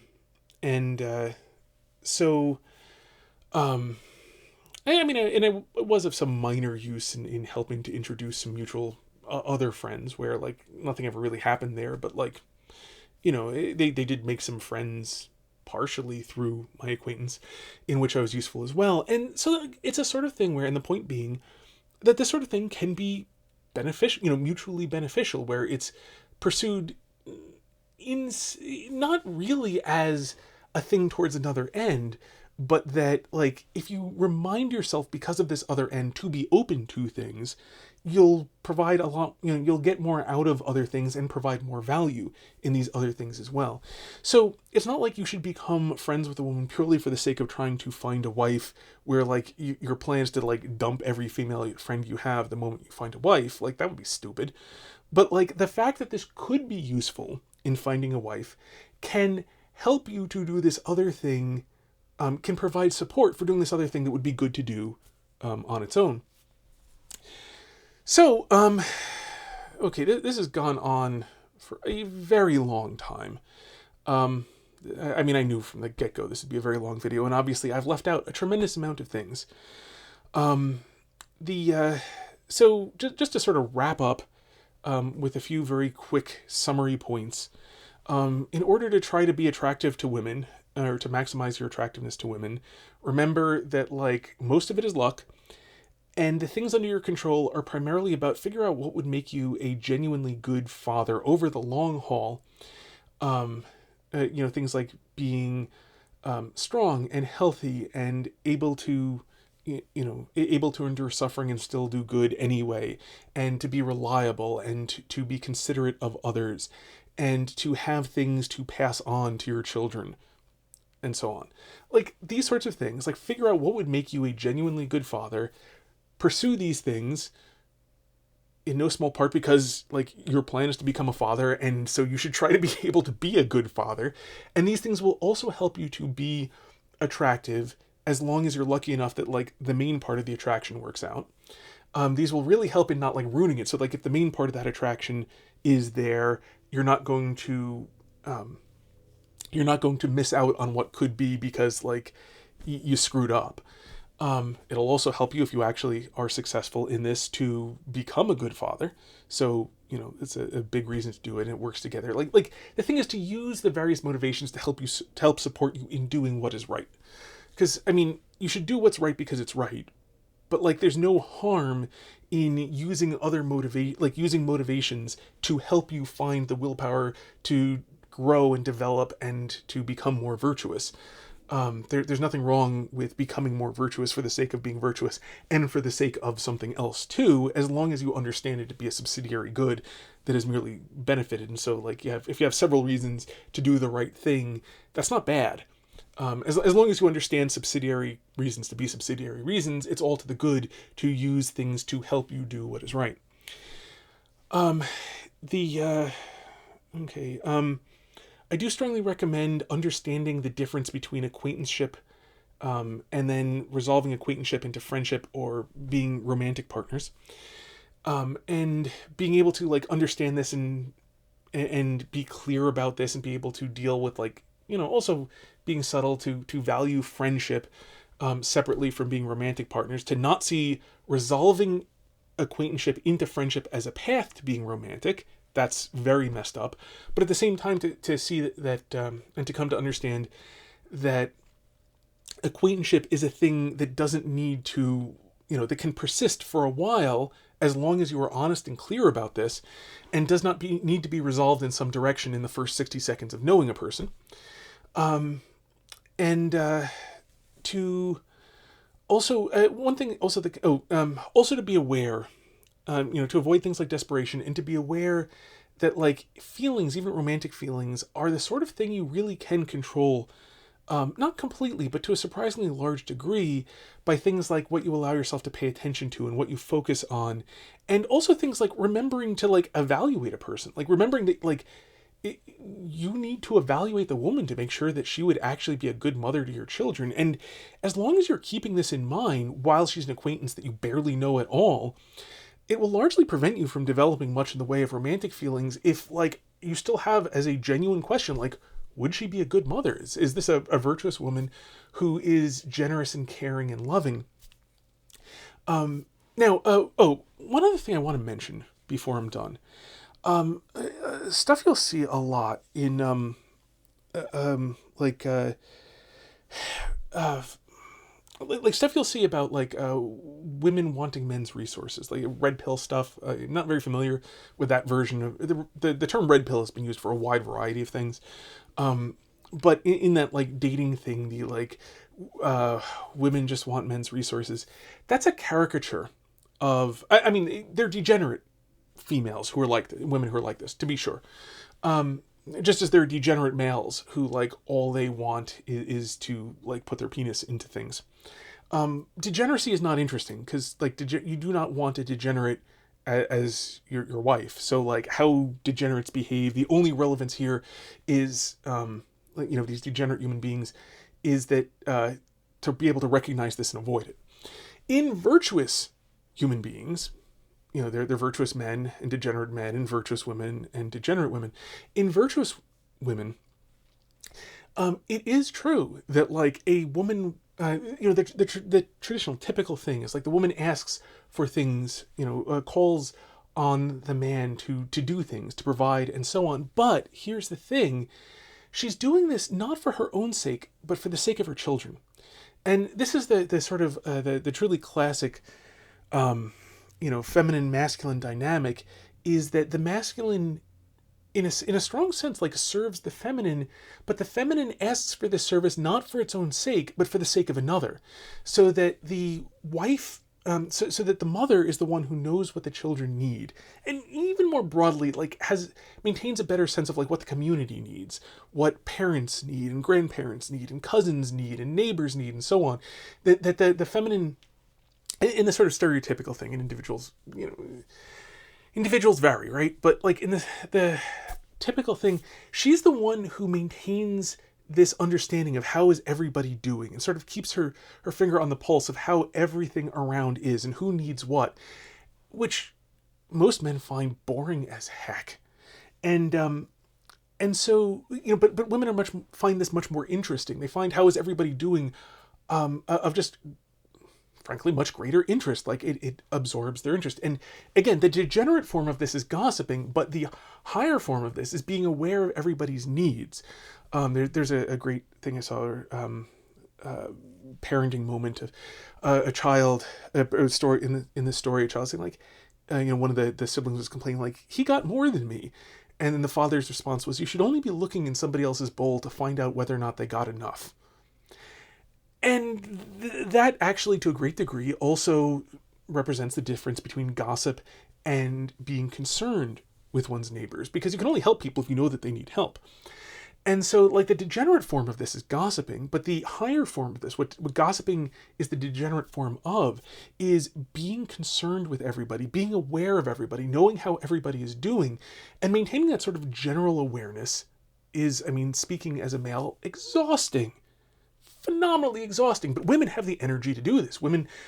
Most women, many women, have that ability, and then they know how everyone's doing, and then ask from the masculine that the masculine spend his energy and resources on things that are, will then help people as they need. That the mother knows what the children need and will ask the father. Not that the father doesn't have a direct relationship to his own children, obviously.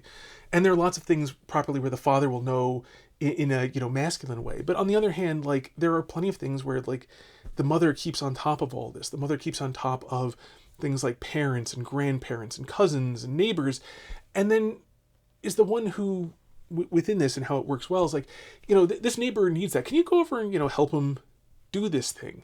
That person needs this, or, we need to go spend time. Like, this person needs some of your time.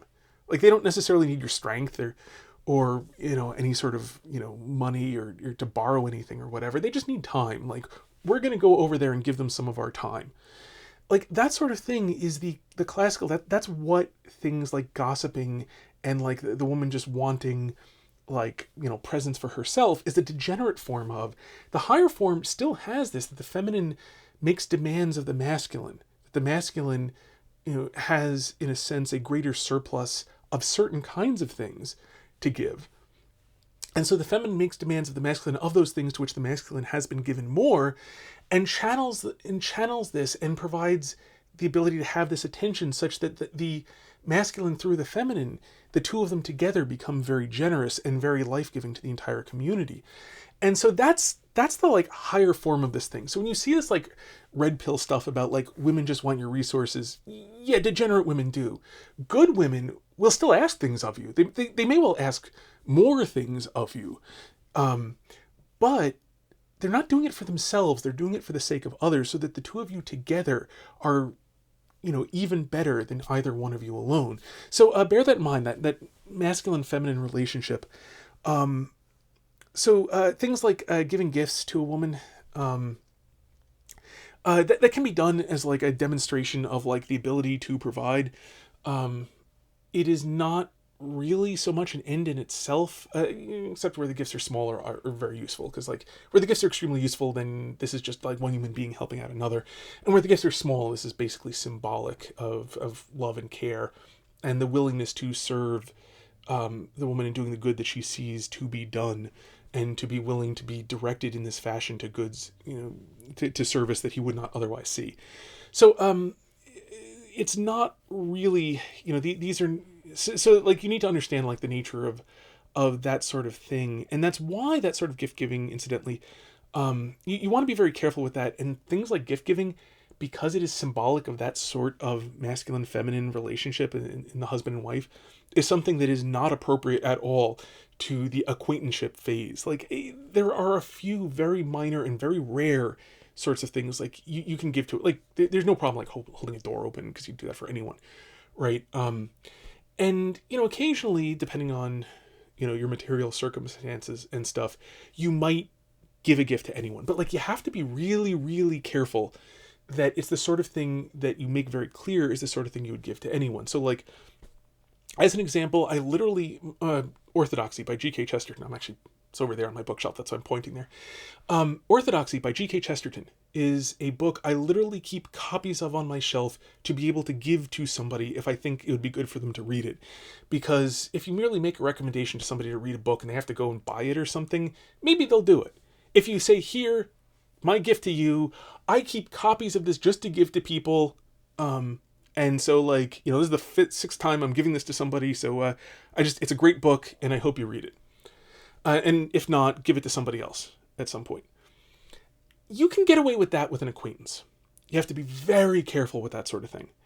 The giving of gifts is symbolic, though, of that relationship to come as husband and wife. And that's why, like, that sort of giving of gifts is very much the kind of thing that is not at all proper to acquaintanceship. And so, like, you really want to be very, very careful about anything like that. And, like, if for some reason you do, like, maintain a stash of gifts to give out, like, you want to be very clear here about, like, I'm just to be clear, like, I've got like 6 of these at home. I keep these to give out to people. So it's a great book. And again, like that thing I said at the end of that, the first time I said this, and sorry, I'm repeating myself, of like, and I hope you'll read it. And if not, please give it to somebody who will. Please give it to somebody who you think might want to read it.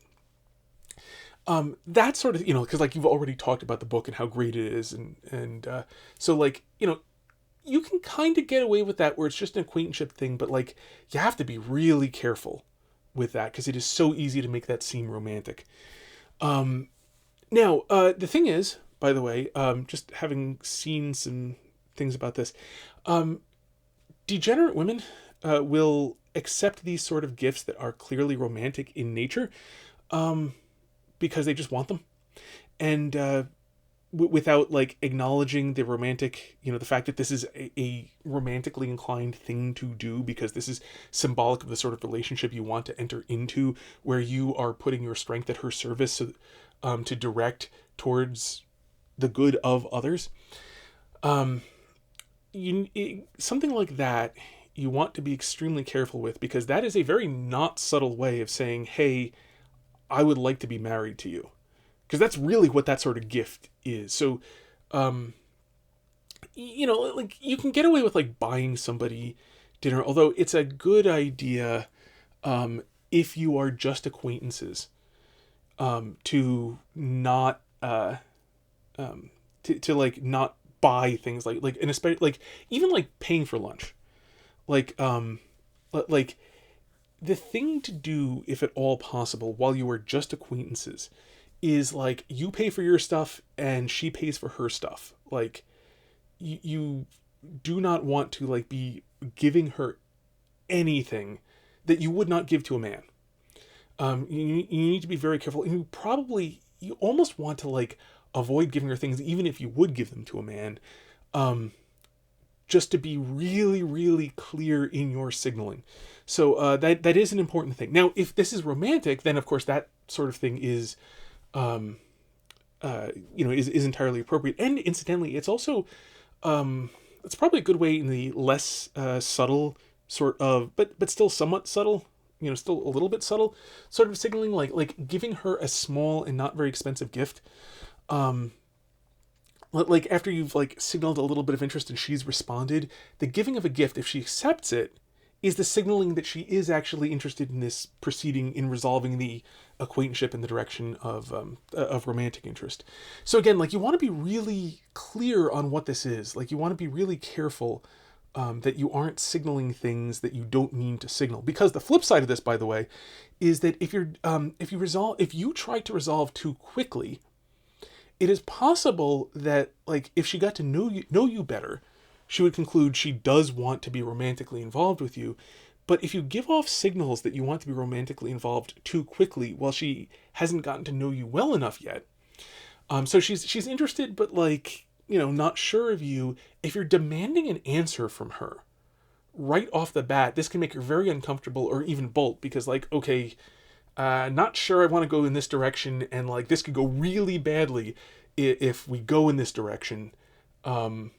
So like, so you need to be very careful of that. Like you need to be very aware of what it is, the things that you're doing are in fact signaling in this sort of thing. So like, be very, very careful with something, that's pretty much only proper to a romantic relationship, like the giving of gifts in this fashion.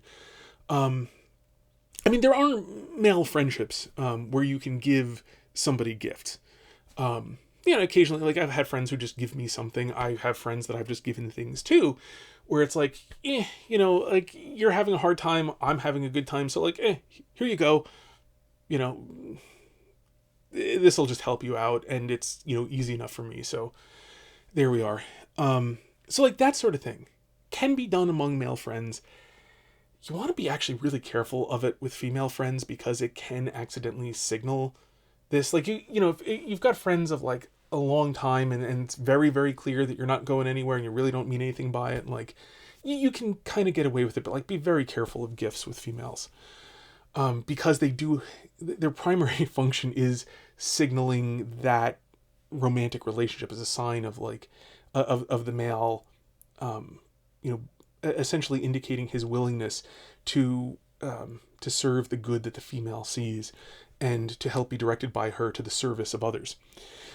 So, like, be very careful of that sort of thing, of escalating physical contact. Like, these are all things that have their place. And when I say physical contact, I literally mean like putting your hand on somebody's shoulder, like putting your hand around somebody. I'm talking about like physical contact that is in no way sexual, but like, all the same, like, just be very careful of things like physical contact and what the particular physical contact is in fact communicating. So you want to be very careful of that too. And, and then the final thing, there's obviously tons I'm leaving out, but the final thing I just want to hit on is, bear in mind that it is possible that you're mistaken, that you should be married.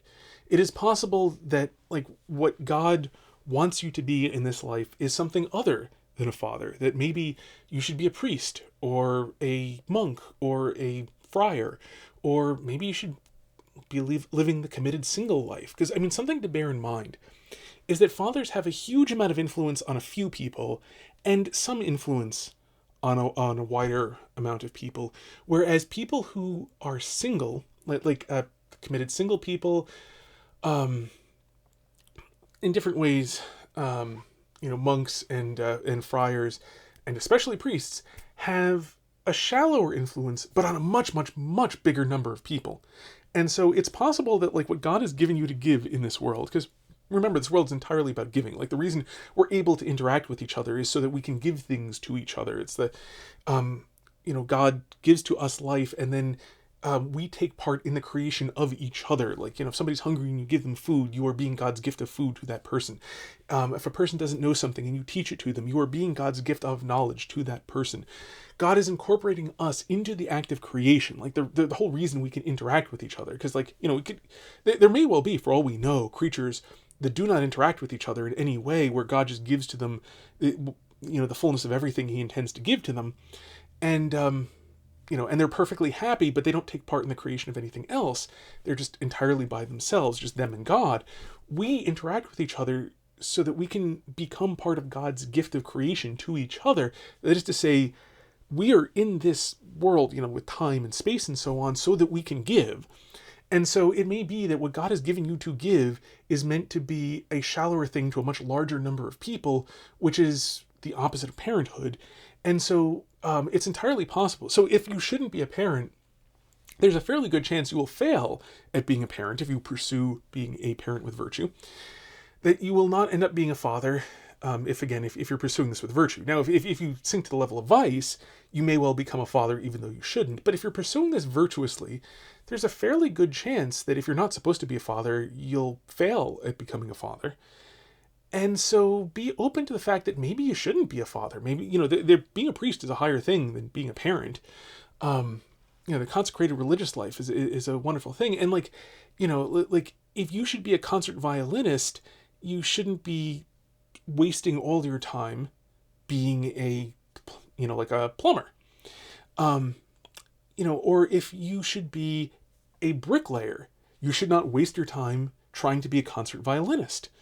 Or if you should be a plumber, you shouldn't waste your time trying to be a concert violinist, just as if you should be a concert violinist, you shouldn't waste your time trying to be a plumber.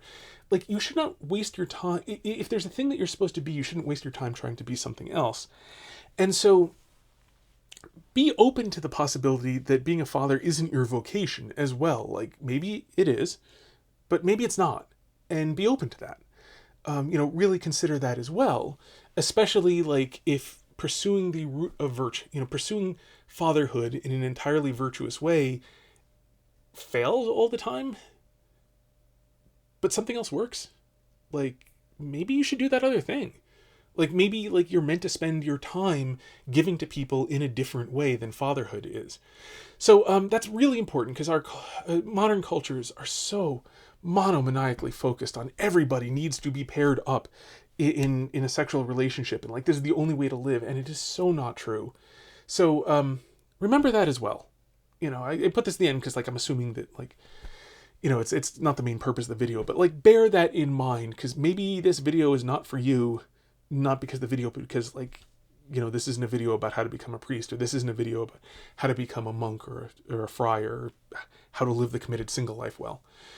The one plus side I will say, most of the stuff about becoming a good father, preparing yourself to be a good father, will also work for other vocations. So like everybody should lift weights, and like everybody should, be able to do a few pull-ups, like be reasonably healthy, and everybody should have, strength of character.